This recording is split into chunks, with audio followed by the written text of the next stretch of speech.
Okay, so good morning, everybody. Another beautiful November morning. We have a special guest today, guests, I should say, Tessa Clermont, who is the Executive Director of the Military Families Resource Center, and Penny and Tondo, yeah. Okay, and they are a military family from 22 Wing, and we're going to get to have a little chat with her shortly. So I've asked Tessa to come on and give us some real insight into, first of all, what the Military Resource Center does, Military Families Resource Center. And having been an honorary colonel, believe me, it's vast. And things have come a long, long way. Hey, Tessa, you might want to give us a little background on, remember the clinic, the health clinic, and all the Sure. we went through. And then what is life like for a military family arriving at our base?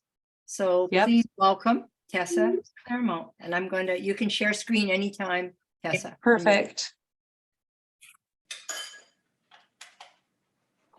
Okay. Your spot. Can you give me a thumbs up if you can see that? Yep, we're good. Awesome. Thank you. Okay, so I'm Tessa Clermont, Executive Director of our North Bay Military Family Resource Center.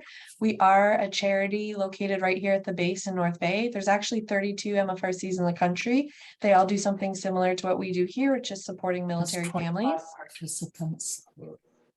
Yeah.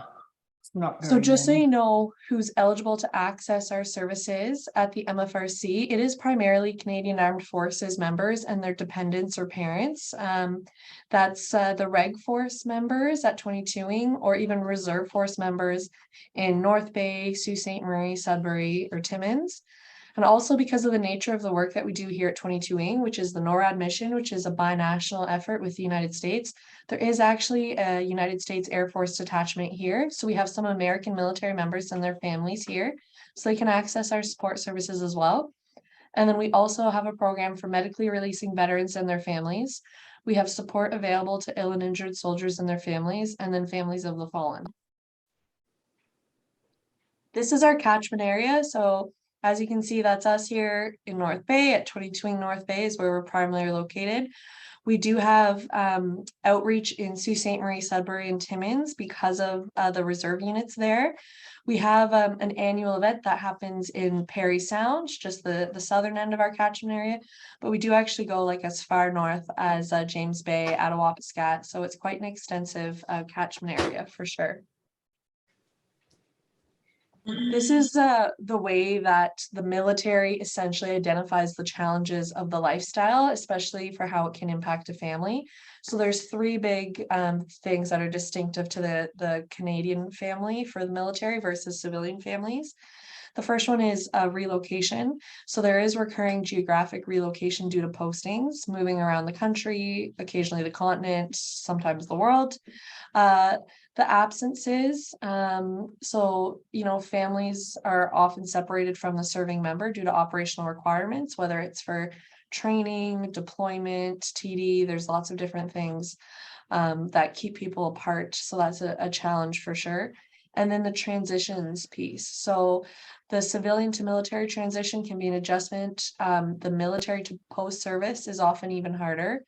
It's interesting to note that veterans were actually surveyed and they didn't like to refer to their life after the military as civilian life because they felt like they weren't civilians anymore. So that's why we call it post-service life at kind of the request of the veterans. And then today's families have been asked to do more than in the past and more often. What's interesting is it's a neat way to look at it because some families, as you know, deal with similar challenges. They move all around the country. Some families deal with that separation, like a long haul truck driver.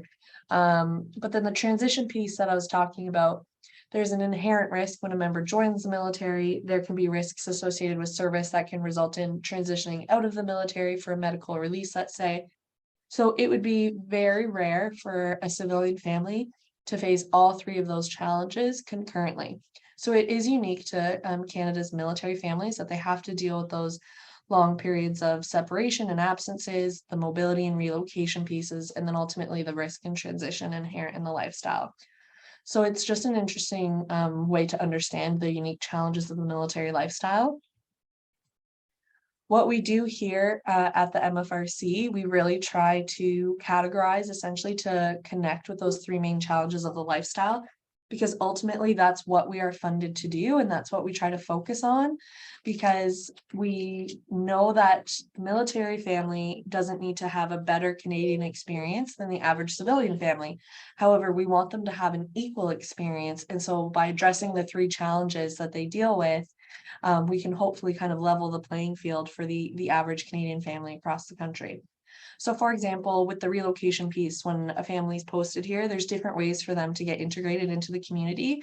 If they're finding it's a challenge to do themselves and they don't have a natural connection with another person, maybe through the trade that their partner may know at work, the family can come through the MFRC. We have welcome services. We have volunteer services as a way for people to get involved, a personal enrichment program for spouses. We do have like an information and resource library here. We have access to fax, copier, computer use for families, education services, and then also second language training. So the second language one is key at all the MFRCs, because depending on if you're a Francophone family and maybe you're coming to Ontario, you might need some assistance with your English or vice versa.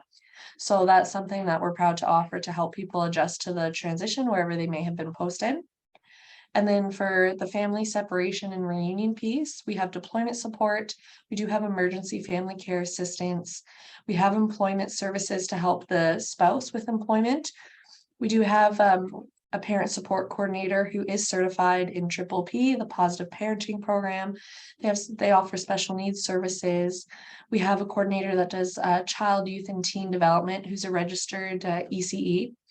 We do have a family information line, which is something that families can access outside of the MFRC's regular business hours, Monday to Friday, 8 to 4.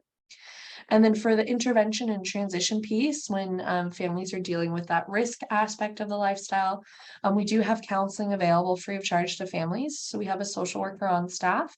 She works with us and the transition center on base. We have a veteran family program. We do have crisis support and referrals. We can have families access what's called CIFMAP, the Canadian Forces Member Assistance Program, which families can access as well, and they can get counseling through that. We have a We Care program, which operates solely through fundraising and donations. And that's so that we can be responsive to individual needs. If a family's going through a hard time or they're in crisis, and something that would really benefit them could be like a gas gift card or a grocery gift card. Our funding is pretty strictly mandated through the federal government. So we actually can't use our regular funding to help families in a situation like that, but sometimes it's really what they need to turn a corner and make a difference if they're going through a hard time. So we operate the We Care program through fundraising and donations to help, individual families in times of crisis. And then of course we have prevention support and intervention services sort of all in that realm to help with the challenges that may arise when facing, the day-to-day military life. Just because Harriet asked me to mention it, I can draw your attention to the three big challenges that families identify are access to healthcare, access to childcare, and spousal employment. So in North Bay, when someone gets posted here, those are their big concerns. Will I be able to get primary care for my spouse and dependents if that's the case? What's unique about military members is they are no longer part of the provincial healthcare system. When they join the military, like for example, when my husband joined the military, like they cut up his OHIP card. He was no longer part of OHIP. He doesn't go see a local family doctor anymore. His healthcare is provided by the federal government because he is an asset essentially of the Canadian Armed Forces. Really convenient for him because it means wherever he ends up getting posted, he'll always have healthcare. Not so convenient for his dependents. So the civilian family members, in this case, it would be me and my daughter, we would not have access to the healthcare at the base wherever we are posted. We would have to rely on the provincial system wherever we are. As many of you know, there is a crisis for healthcare in this country, especially in North Bay. We've been designated an area of high physician need by our local health integration network. So families come here, they go on Healthcare Connects, they try to find access to a doctor, but the average wait time on Healthcare Connects is actually longer than the typical 3 to 4 year posting length. So this was a real crisis for 22 Wing and the families, and just, that's a cornerstone of well-being for so many in the community, and it wasn't something we could offer. So the base actually started a family medical clinic about 12 years ago. They immediately got their hands slapped and they were told, you absolutely cannot get involved in healthcare because that's a provincial responsibility. Families, they might be, struggling, but we cannot get involved. Our federal dollars cannot cross something that's legislated to be a provincial responsibility. So that's where they said, okay, if the military can't do it, maybe we could put it under the MFRC, because our MFRC, since we are a registered charity, we're provincially incorporated and we're actually set up at arm's length from the chain of command. And it's the perfect scenario that the military could say, we're not in this business, and they weren't. Instead, the MFRC was in the business. So we helped run a family medical clinic for almost 10 years here while we were trying to find a sustainable funding model for it. And luckily, we did get sustainable funding for the family medical clinic a couple of years ago.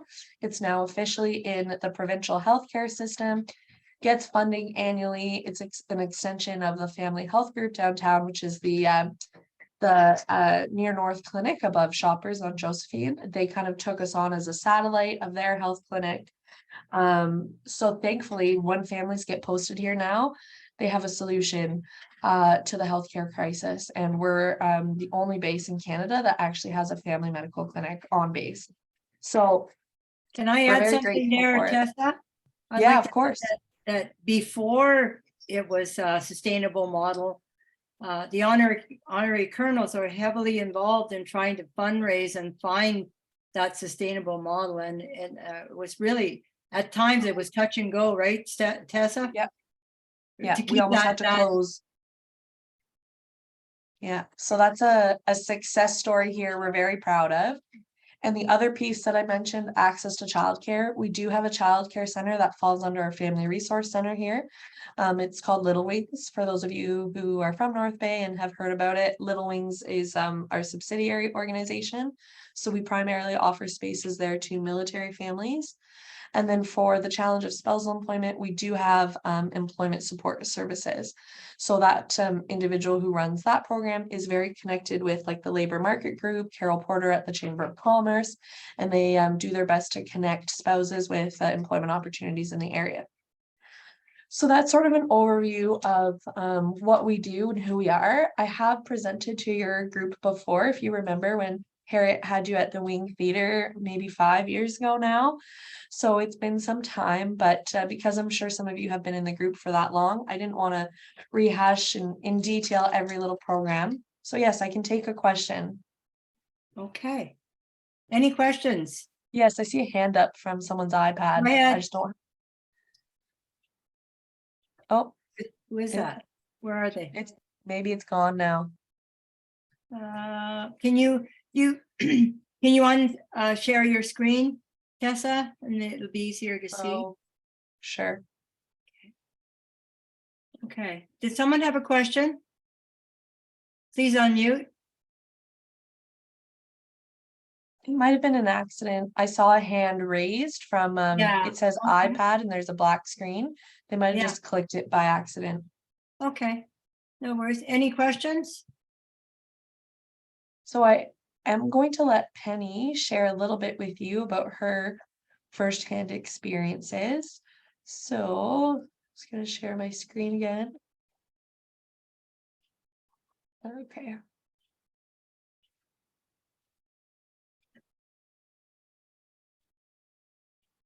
How many? Sorry, go ahead. What were you going to ask, Harriet? I was going to ask about how many people do you welcome in every year, because this is a transition that happens yearly, right? Yeah, we have what's called an active posting season, or APS. And at that time, we typically see about almost 100 people turnover. And it can be substantial because our base is only about 600 strong. So it's a substantial enough turnover for sure. This is just an overview of the breakdown of military family members by province. So it's pretty interesting to see how like the majority of them, because there are so many bases in Ontario, are in our province. So I just thought I'd share that with you. That's a lot. Yeah, 19,263 families. yeah, Wow. 40,000 family members, and more than half, 55.7% of those are children. And then So, someone gets, okay, here we go. So I'd like to spotlight our guest today, Penny Heather. I'm gonna let Penny introduce herself, and then she's happy to take any questions from any of you. If none of them pop up, I have some that I can ask just to get some conversation flowing. But Penny is now a local businesswoman and mother and military spouse, but she's recently relocated here. So I'm gonna have her tell you about her experiences as a military family member. Hi. Yeah, this is my son condo, so we'll see how much I can get out uninterrupted. So I am a professional artist. We're originally from Fredericton, New Brunswick, and that is where I started my business there for 4 years. And I had established it over that time through different exhibitions and markets. And by the time I left, I was being contacted by the city to do giant 40-foot murals and just different events and whatnot. And right when I was sort of at the peak of my career that I had been building for a few years, we got our first posting to North Bay. And also I was 4.5 months pregnant at the time. So we moved here in the fall of 2020.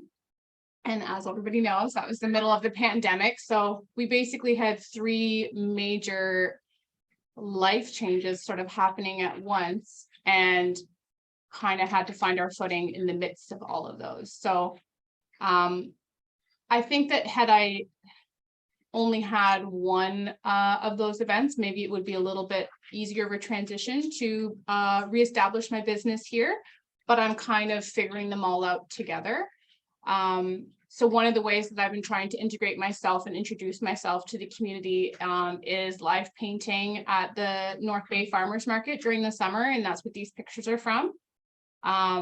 So the idea behind these is basically I would start a painting at the beginning of the morning at 8:30, and I was really trying to finish it by the end at 1 o'clock.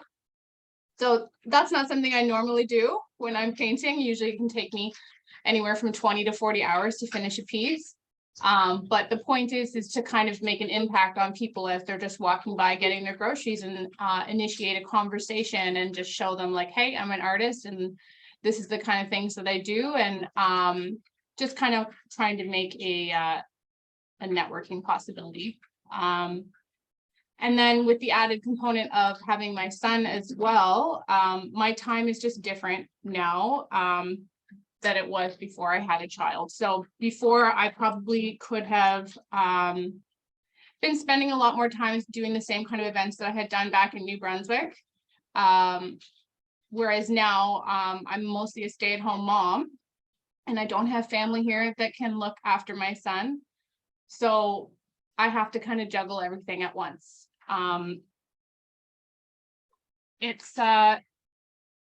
I'll get momentum, I find, from week to week, and then, life happens. My son gets sick, or I get sick, or someone has a bad night of sleep, which is very often the case.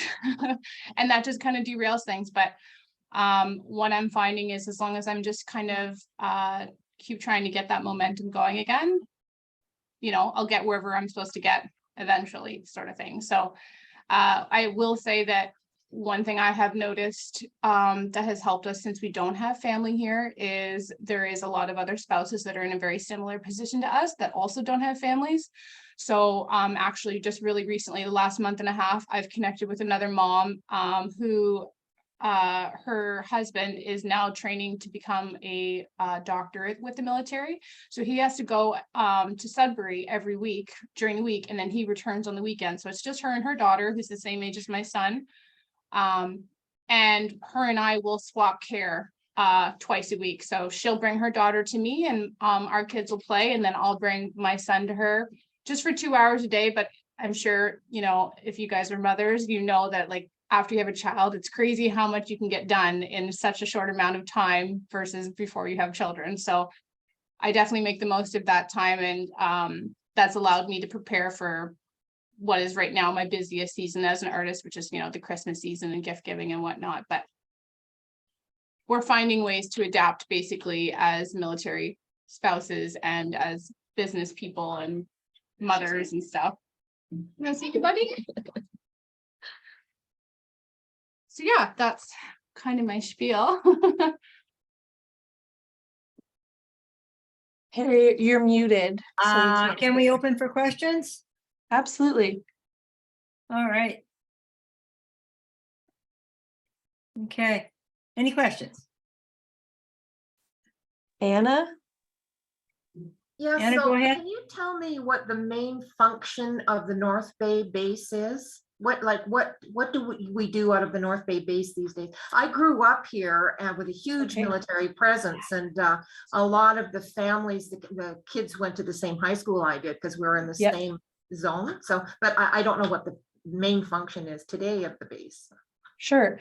So we are an Air Force base. There's 3 elements in the military, as you know, Army, Navy, Air Force. So our neighbor Petawawa, their Army, we are Air Force. What we do here primarily at 22 Wing is the 21 Squadron mission, which is an operational mission for air defense. So they essentially monitor the skies over Canada, and it's the headquarters for NORAD, which means that this is where they actually track who's in our aerospace, who's infringing on our boundaries. So when you see the news about how a Russian jet was getting too close to the Canadian border and we had to scramble some jets to go kindly remind them that they were about to infringe on our aerospace, that was happening out of North Bay and our operations floor in the DLP building in the secure area. It's the same mission that used to be done in the underground complex, but in the early 2000s, they decommissioned the UGC, moved it above ground into the David L. Pitcher building. We call it the DLP for short, but that's the hub of operations. And what they do here is air defense. So my husband, Penny's husband, they all work in a capacity to support that, where essentially they will be, you know, communicating with the jets, telling them, okay, you need to scramble because there's this situation with this, you know, aircraft that shouldn't be where it is, or they're just daily monitoring, you know, even commercial aircraft. They can see all of the aircraft because since 9/11, they realized that, you know, they're not just looking out for threats. Sometimes you have to look internally as well to make sure people are staying on flight paths, that everyone is approved to be going where they're going. So it is quite a large job, and that is the primary squadron here. 21 Squadron does that operationally. We also have 51 Squadron, which is like the school, and they are essentially the ones evaluating and teaching how to be prepared to do the job that you do at 21 Squadron. And then we have an operational support squadron and a mission support squadron here as well. So is that the main reason people would be transferred in and out of North Bay then, is for training purposes, basically? Not for training purposes, it would be to do air defense here. So if they're posted here, primarily in the ACOP or AEC, which stands for Aerospace Control Operations or Aerospace Controller, they're coming here to monitor Canada's air defense. And if need be, do like the air weapons side of it, where typically people think about air traffic controllers, but an air traffic controller is a civilian job, and their job is to point planes away from each other. An air weapons controller or an aerospace controller, their job is to point planes towards each other to essentially say, we need to escort you out of here. And if you don't, there's this big red phone in the ops floor, and that phone can go right to the Prime Minister, and it will say, here's the situation. Do we have the authority to, you know, take care of this plane that isn't where it's supposed to be? So there is a training component here, but it is also an operational mission. That's the primary purpose of 22ing. Yeah, really good reminder of, I don't know how to, you know, the importance of what goes on here in North Bay. Yeah, we just take for granted everything, don't we? We see a plane in the air and we see the contrail, and that's sort of, oh, wow, there they go. Yeah. And we take Yeah, our security, we take our security for granted too, I think. And I think I remember being told that it's that the occurrence of you know, a foreign country's you know, plane coming into our territory your military anyways is fairly frequent, at least once a month. And they have to scramble and escort them out of our airspace. Sometimes they're on a reconnaissance mission to say, how long will it take them to get to here? They're not even trying to do anything, but they're trying to, Test. get a read on our resources and our response time. So it's very strategic and very interesting for sure. Yeah. Yeah. Okay, Bonnie Bolger has a question. 100 families here, like, I know, do they have the choice whether they want to live in the city or, In the PMQs, you know? yeah, So they used to be called private military quarters, so everyone refers to the buildings as PMQs. Now technically, I think they're called RHUs, residential housing units. Really, it's interesting because a lot of people perceive that all the military families are up on the base, but actually 80% of families, military families, actually live off base. And that's a national statistic. People do have the option. I'm sure you probably consider this, but with the recent housing crisis, military members are no exception. They haven't been able to buy houses. The market is not in anyone's favor. There's very low availability for rentals. So people more recently have been trying to secure PMQ, because if they're only going to be here for 3 or 4 years, it's too much of a risk to try and buy really, really high when the market's so unstable, and then potentially in 3 or 4 years their house isn't worth near what they paid for it, and then they'd be at a huge loss trying to sell in such a short time and move on. It is a common misconception that the military will cover any losses that an individual family sustains from the housing market. That's not the case. Occasionally they can assist with penalties if you have to like break a mortgage term because of a posting message, but they do have a primary bank that they partner with. So if families bank with, right now it's Bank of Montreal, like the Support Our Troops banking initiative, they already have some built-in accommodations for military families and considerations for those things. So right now our PMQs or RHUs, the housing patch on the the PMQs or the RHUs, the housing patch on the base is pretty full right now. Any vacancies are just because they're doing renovations or they need a family of a certain size to be able to fill that PMQ. But it's primarily full because people who would normally buy or live in the community haven't been able to find affordable housing. okay. And one other question about the base, like, it sounds like it would be a right place to build community, but with so many people living off base and that, do you is there still a tendency to get together and to really support each other? Yeah, we definitely try to. It was a bit of a challenge before COVID, because if people would go to, all parts of downtown, they wouldn't want to turn around after the end of their workday and bring their family, back up the hill 15 minutes away.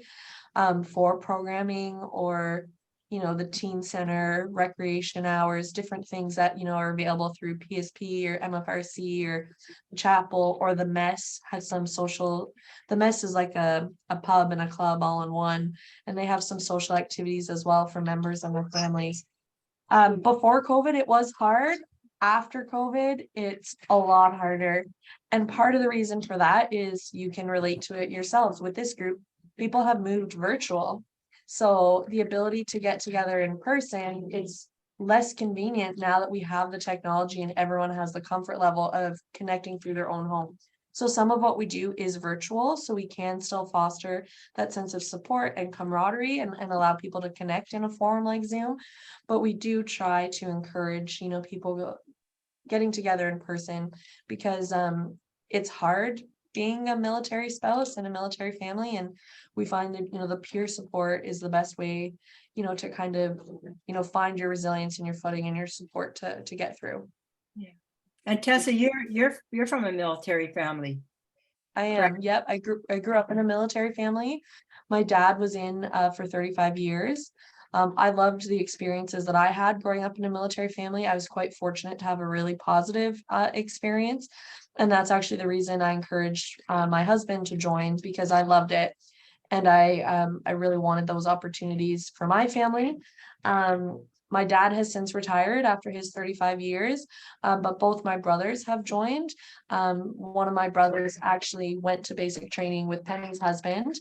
And then they went to their trade training together. Now they're both posted here. And funnily enough, they have the same birthday and their names are Jordy and Jordan. So that's kind of a funny story for us.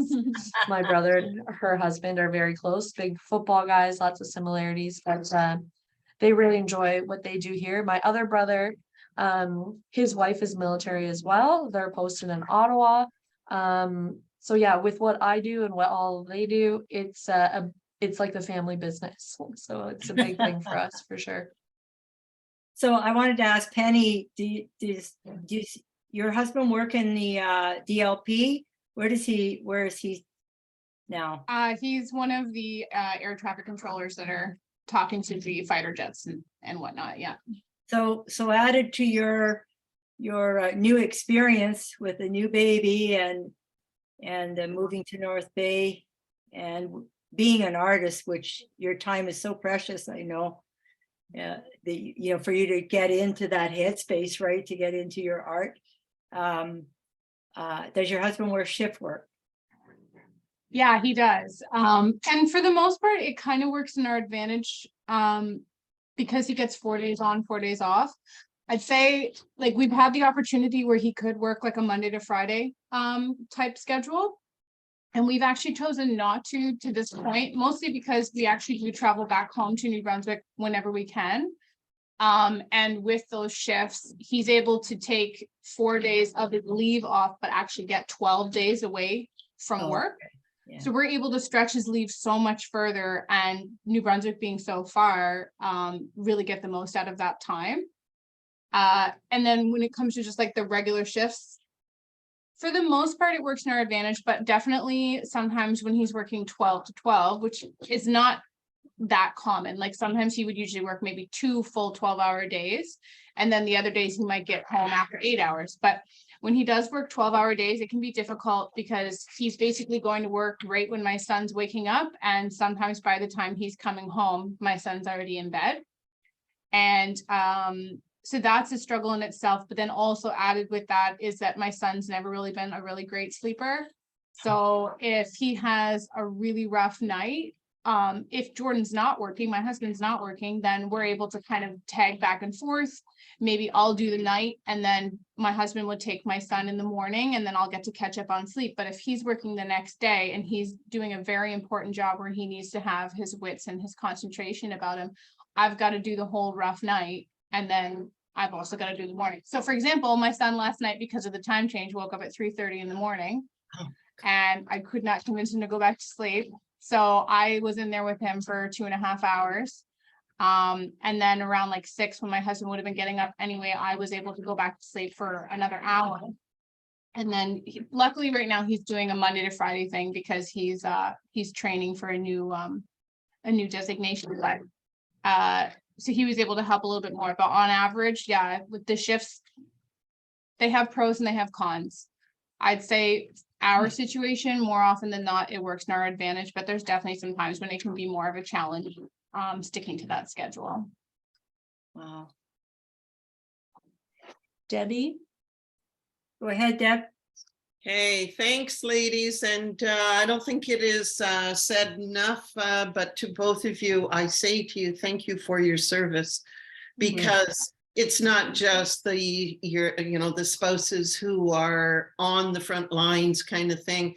It's the family who is really providing the country a great service. And most of us are mothers on here, and we know what you're going through, and we tip our hats to you. So I just can't, Absolutely. I can't say it enough. You're very brave, and thank you. Thank you. I'm surprised that the base doesn't have a childcare program. They do. Oh, So they we do have a Oh. have a childcare center, so Little Wings. Oh, But there that's are what Little Wings is. Oh, I'm Yeah. sorry. Okay. no, it's okay. It is, so there are some limitations to it actually, because for example, with Penny's situation, if there's ever a day where she had to go, so this past weekend, she was in Sudbury for Makers North working. And if Jordan would have had a shift scheduled, 12-hour shift schedule, and Penny had to be in Sudbury, she couldn't have said, no problem, I'm gonna send Tondo to Little Wings for 12 hours. Because we have a regular childcare center, like all the other ones in North Bay, that start at like 6:30 and they're done by like 5:30. They Oh. aren't available for 12 hours worth of childcare. And thankfully, Penny and Jordan have been able to make it work. She has that, you know, situation with the fellow spouse where they're, you know, kind of swapping off and everyone's helping out. But we don't have a childcare program that actually can accommodate the needs of a 12-hour shift worker. Hmm. And that's something that is a challenge in North Bay. In Gander, Newfoundland, where they also have an Air Force base, they have a search and rescue is one of their, they have the helicopter squadron there.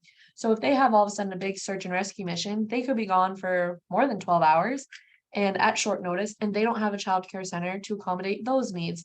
So it's actually emerged all across the country that the provincial system, which provides healthcare and childcare to families, it actually isn't best meeting the needs of a military family. So the federal government has actually just started looking at, well, you know about the Canada-wide early learning childcare agreement to start to move us towards $10 a day childcare. In addition to that, D&D has actually sourced some funding and established what's called a childcare primary office to look at childcare solutions for military families. So if they are able to you know, find a solution, it could become that maybe there will be childcare attached to D&D to meet these unique situations. Because more often than not now, we're finding we have dual service couples. We have, which means both members are serving, and if they're parents, that's an additional challenge in terms of high readiness.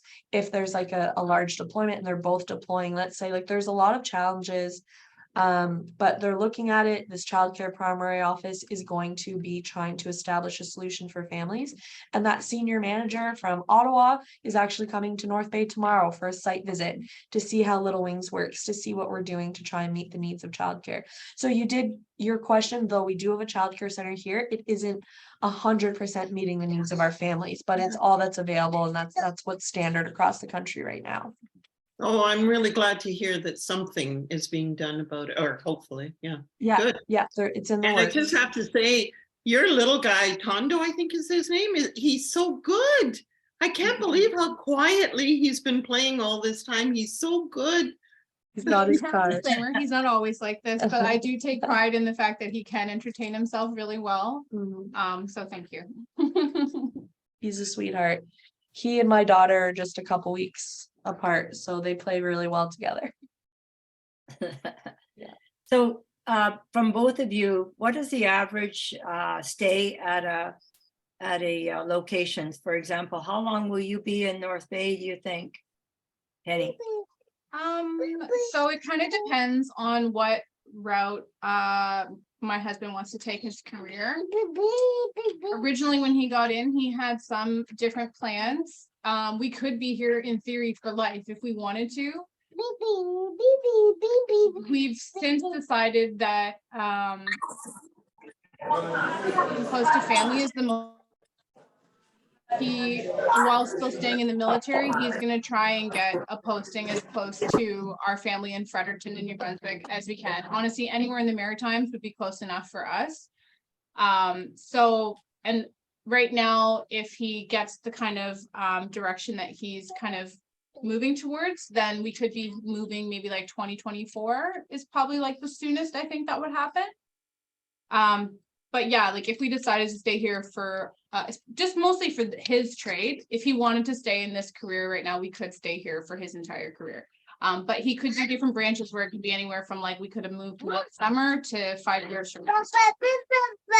It quite changes a lot. And my husband is trying to stay here as long as he can because of my job. So we're really fortunate that we both have good jobs here. And if we were to get posted, even though there are MFRCs across the country, they don't typically have openings at the executive director level. So it's not like I would be able to get transferred the way he would get transferred. Yeah. So he's been here for 7 years now. I've been here for almost 8 years because I had this job like while he was still at basic training before he'd even graduated from basic. So we are trying to stay here as long as we can, which involves being strategic with Like he started at 21 Squadron, now he's at the Operational Support Squadron, potentially next he'll go to 51 Squadron. So we're trying to have internal moves for him where he'll be posted, but it'll be to another squadron at this base. So we're trying to stay here as long as we can. But sort of like Penny was saying, the typical length of a posting is 3 to 4 years for anyone in the cast. In North Bay, people tend to stay a little bit longer, potentially 4 to 5 years. But it's really at a preference. People can ask for posting after 2 or 3 years. People can ask to extend a posting. So there's a lot more flexibility here, which is nice. Can I just ask a little question about that? Is the government a little more open to that? I know a military family, he's now retired. I mean, they got posted like every 2 years and they had 3 little girls that they were traipsing all over the place. So is the government, you know, saying, oh, it's going to cost us money. So yeah, we're going to try and work with this a little more. So if you've been following the headlines, you'll probably know that the military is very, very short-staffed. We are in desperate need of people. We have not met our recruiting targets, and a lot of people are leaving the military in droves. So yes, the military is focusing on something called reconstitution, which is going to focus on recruitment and retention. Part of the reason people are leaving is some of the challenges of moving, like you say, Bonnie. So I think they are accepting more compassionate circumstances and trying to extend postings if that's the preference of the family. But one limitation I will say is the higher your rank, the less options you have. So for example, our wing commander here, he's the highest rank on the base. He's a colonel. Those used to be 3-year terms. They've since been reduced to 2-year terms.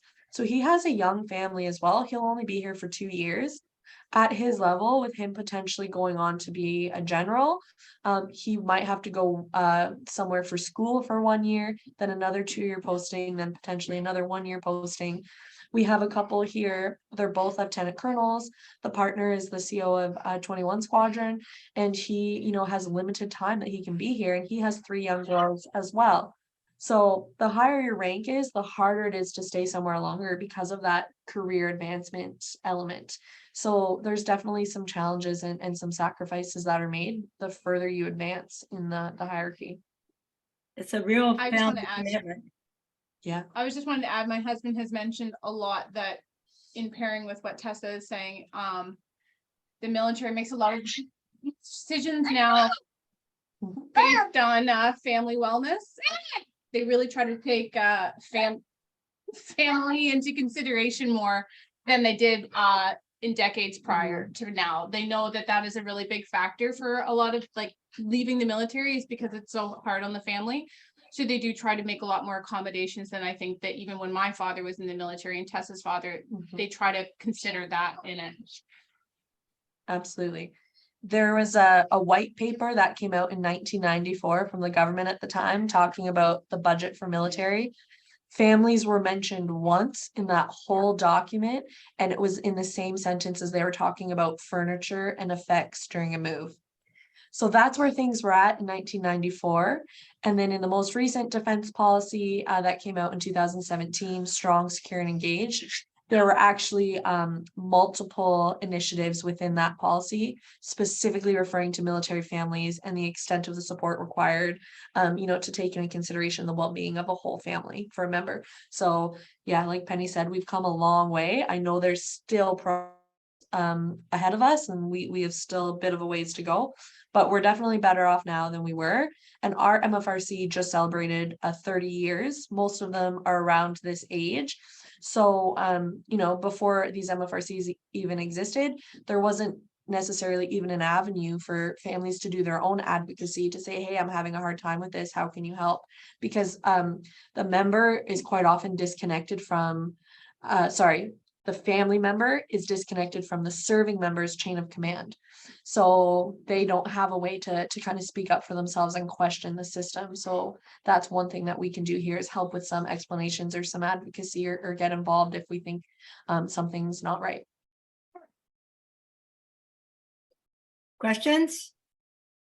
I see Anna has another question. So Tessa, do you have like a military designation? Are you like, I don't know, like what, a lieutenant or a colonel? No, or- Oh, okay, So I'm in a civilian capacity. My title is executive director, because we are set up at arm's length from the military, and they do that intentionally so that families can feel comfortable coming to us with their problems, knowing that it's not going to be disclosed to the military member and their chain of command, and they won't have to fear any reprisal or consequences for disclosing maybe something that they're struggling with. I do thankfully have lots of opportunities because I run the MFRC. They treat me as like a CO or like a commanding officer. So when the wing commander has weekly briefs, it's called the command update briefing, and he invites all of his commanding officers. So all the lieutenant colonels and the majors from the base, he actually invites me to attend that as well. So I have like an equivalent status in terms of being a CO, but I don't go by any rank. I'm not in the military. Sadly, I don't have the pension that all these military members have because I work for a charity. But no, we're in a unique position in North Bay where we're such a small base. We work very closely together, and I receive a lot of support from our command teams and our honorary colonels, as Harriet knows. So yeah, fair question though. Rosemary Dubois is a member of Living Fit and was posted to North Bay with an infant without her spouse before MFRC existed on the base. Wow. Yeah. So Rosemary, I bet you wish you had something like the MFRC. We do fun play groups for the kids and facilitate, stuff for families so they can all get together. And yeah, it was a long time coming. We actually toured the MFRC when I became an honorary colonel. I don't know if you remember that, Tessa, you were there. Yeah, And I do. it was, I have to say, one of the benchmark event in my life was to be an honorary colonel, to get to meet all the people from the base and their families. And they're just like us. They are actually human. They're human beings with lives and all kinds of issues going on. Their trajectory is not going in a diagonal straight up. It's they endure a lot of, even more, I think, stress than we can even imagine. Sometimes it's to be separated from your spouse, sometimes for 6 months at a time or more, Tessa? If you're employed, especially they may be employed, and that's yeah. And I just saw Joan Clark's message in the chat that she was actually the volunteer coordinator at the MFRC back in the 90s, which is pretty special. Wow. Really Yes, cool. I can't remember, Harriet, you were actually teaching up there. You had something to do with young people.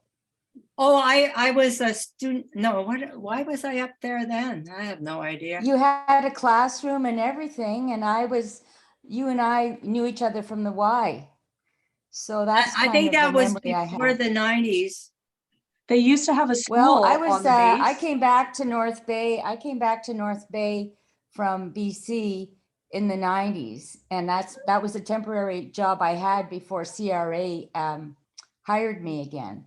So Okay. I can't even remember the executive director's name, but I just loved that job. I got to be the Easter Bunny. I got to be, and the women, that's what struck me, where the women were, they needed so much support, and yet they were so strong. And I see that there's so much more for you now. I'm so happy for you. Yeah. Oh, thank you. Come a long way.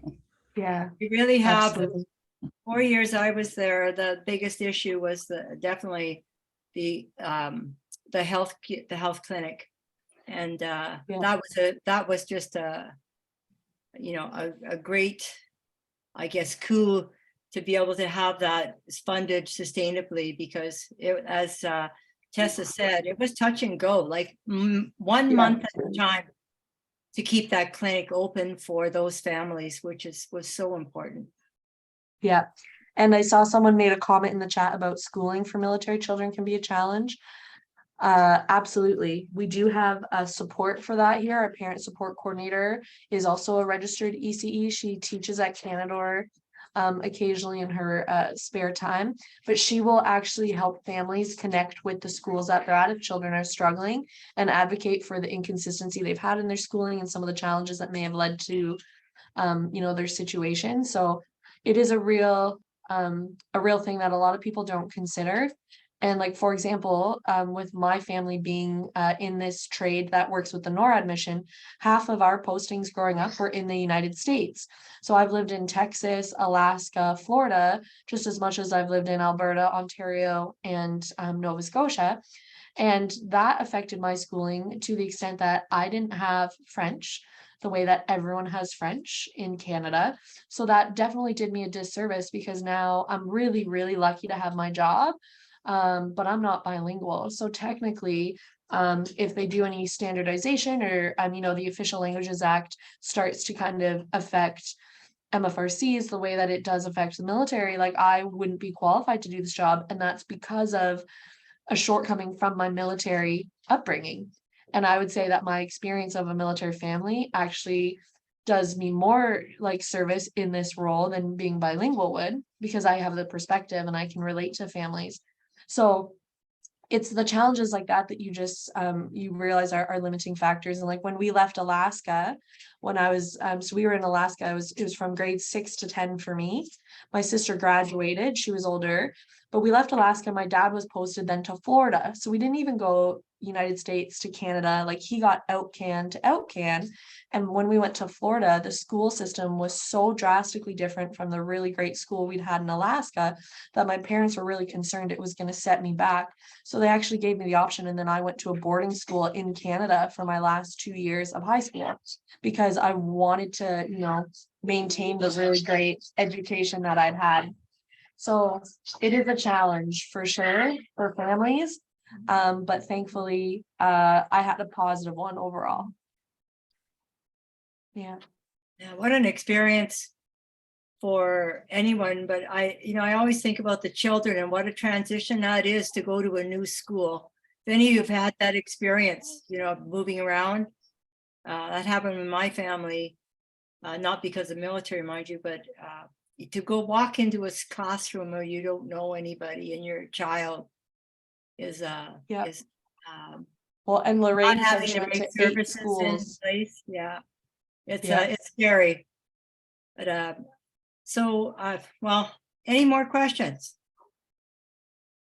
Tessa, I'm wondering, can you just tell me what the total number of service people are up at our base at any given time? 600 Like working on the base at any given time? personnel. Or assigned to the base, yeah. So we have a strength of about 600 is the Ah, size of our base. okay. But at any given time, that number could fluctuate. Like on a Sure. regular weekday, it could be, 500, because some people could be posted here but working from home, or on a temporary medical category. So, trying to return to work. So there's variations, but yeah, we're about 600 associated with 22 wing. Okay, It thanks. used to be 2,000, Debbie.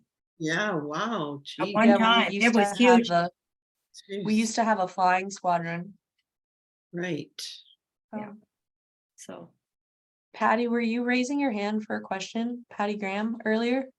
No? I want to say Patty is the beauty of Zoom. Patty is in Italy, in Tuscany or somewhere, and Wow. she's posted there for 6 months with her husband, who's a helicopter pilot. So Awesome. welcome, Patty. Yeah. Thanks for tuning in. That's wonderful. She's a member. Cool. I'm really happy that and thankful to Tessa and Penny and Tondo for coming on and giving us some up close and personal insight into what it's like, to be in the military, because families are in the military. They take on all of the situations that their military personnel, their spouses are in. And sometimes 2 of them are in the military. So I think it's important for us to recognize and remember their service, as well as I think Debbie mentioned. So kudos to you and thank you very much for joining us this morning, Tessa. And Thank you. It was our pleasure, and we appreciate being your spotlight during Veterans Week before Remembrance Day. And there's thanks, Penny Em. and Thanks, Tessa. Penny. Oh, Yeah. you're gone. You're somewhere there. Yeah. Yeah. Just a note that Tessa's sister, Katina Conley, is the executive director of the Capitol Center as well. Two Mhm. smart cookies, that's for sure. And our So, brothers are both military, so yeah. Thanks so much. And hey, Tessa, tomorrow we are doing an event at the Village Canador.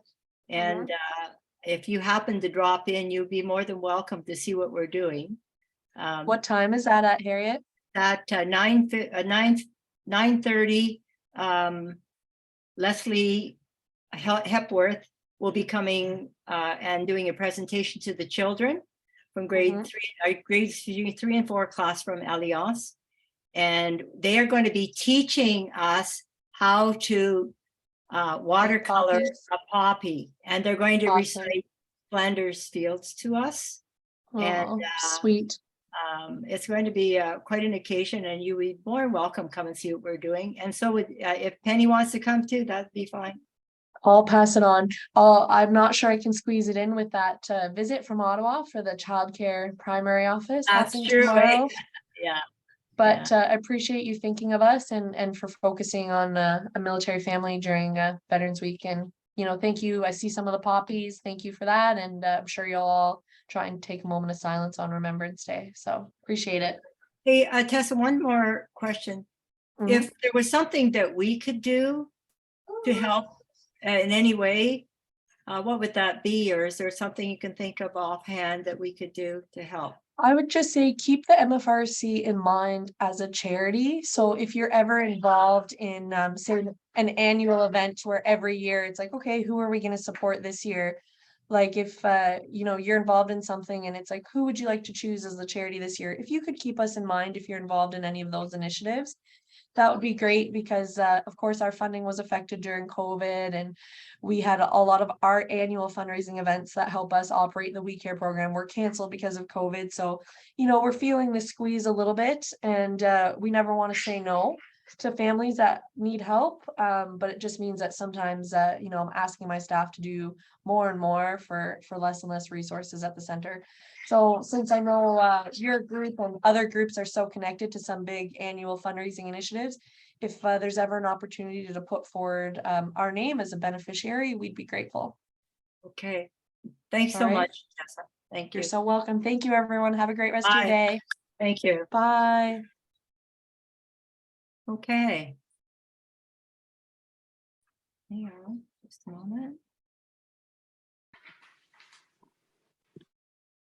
I have a faulty mouse. Did I tell you that already? Yeah. Harriet, you said that you had two things you wanted to bring forward to us today. Yes. Tomorrow, especially that special event up at the Village. Everybody welcome. You don't have to be involved in the creative activity, but I think it's going to be quite an event with the children helping us to do a watercolor. And Christine, in her creative way, will be taking our cards and making cards out of them for us, which is really awesome, I think. And then I just want to remind everybody to go to the website for events. I'm hoping you are going to the website. I have taken it upon for your email to put the week in there, but I still want you to go to the website in case there's changes, okay? If there are any changes, that's where they're going to be. I don't want to be sending you too many emails. I know that's annoying for people. And again, I want to say thank you to Patty for being on board. Patty? All the way from where are you? You're muted, Patty. Do you want to unmute?